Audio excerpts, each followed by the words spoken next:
I'm joined by A's president, Dave Kaval. Dave, first off, I have my coffee here.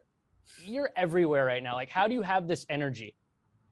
Well, this is a big moment for our franchise. Obviously, playing great baseball on the field and trying to get a final decision on a new ballpark here in Oakland.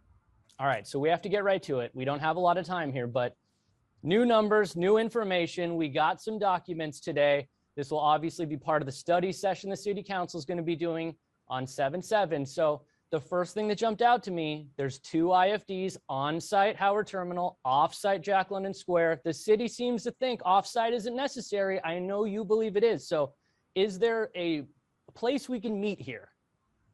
Yeah, we still think that the off-site IFD is necessary for the project to work, really for the city to, reach the necessary investments and for the A's project to crystallize community benefits that we know it will be generating. So we're very hopeful that we'll be able to bring that back as part of the conversation. And I know we have the study session this week or next week to discuss it. So are you a part of the study session, a part of the discussion? Because there was a little bit of confusion this week.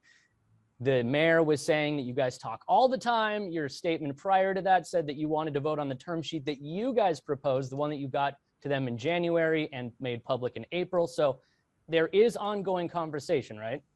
Oh yeah, there's definitely ongoing conversation. But I think it's important to remember that, we spent a year negotiating with the city to get to the term sheet we originally presented in January that was made public in April.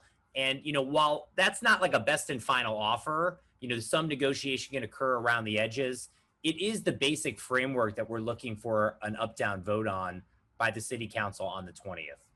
Now, one thing I noticed in the information they put out today, they said you guys have agreed to 20 years non-relocation. They're looking for something more like 45 to 60. So if they vote yes on Howard Terminal, if this goes through, I could imagine that you'd get a little bit softer on that 20-year term, right? Well, keep in mind, the non-relocation agreement is something that Major League Baseball is a party to. So we need to bring them into the conversation on that. So I don't want to speak out of turn. And it's also important to remember that traditional non-relocation agreements are put in place when the actual city pays for the stadium. And so since we are actually funding the stadium, I think the terms of this one, which we're open to having, are going to be slightly different.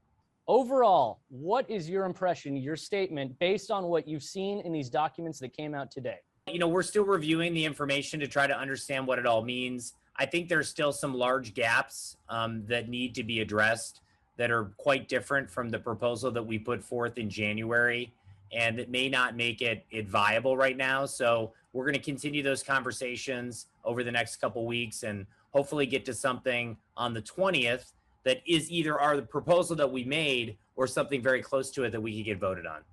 Now, I know you go to Vegas next week. I'm not going to harp on that. This is a busy time for you. It's a busy time for the city. The county's reviewing everything. There's a lot going on.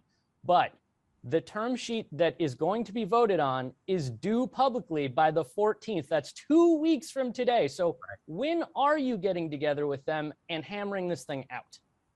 Well, we're talking all the time, and I think the city negotiating team understands some of the key areas that need to happen for it to work for the A's. Remember, this is a $12 billion project, $450 million in community benefits, $1 billion for the general fund. The proposal that we made in January is a very robust offer, one that's never been received by the city. There was no offers from the Raiders, no offers from the Warriors. And so hopefully we can understand that what we have on the table, while it can be slightly modified, can be a great thing for all parties. And we just want to make sure that we have that conversation and hopefully get to an affirmative vote. And to be clear, the infrastructure dollar ask is coming from the city side, so that can be negotiated down. But if the offside is a complete sticking point in this deal, I mean, do you guys walk away? What happens here? Well, we feel strongly that, the onsite is something that we can take the risk on and handle. That's hundreds of millions of dollars. But obviously the offsite areas are areas that the city could have invested in for the last generation. And to actually burden our project with all of those dollars, that's not customary on projects like this. That's not done in San Francisco, in San Jose, in Southern California. And it just actually kind of crushes the project under its own weight. So we're hopeful that there'll be an understanding that that is something that the city needs to step up on, but obviously it remains to be seen. Now, I've been down there a lot. I know your offices are down there. I know the term deferred maintenance makes a lot of sense, but I could see that that could be a sticking point. I understand where you're coming from and the city's coming from. Dave, I don't have a lot of time. You don't have a lot of time. We need to do this for a much longer time very soon. Thanks for having me. With authority.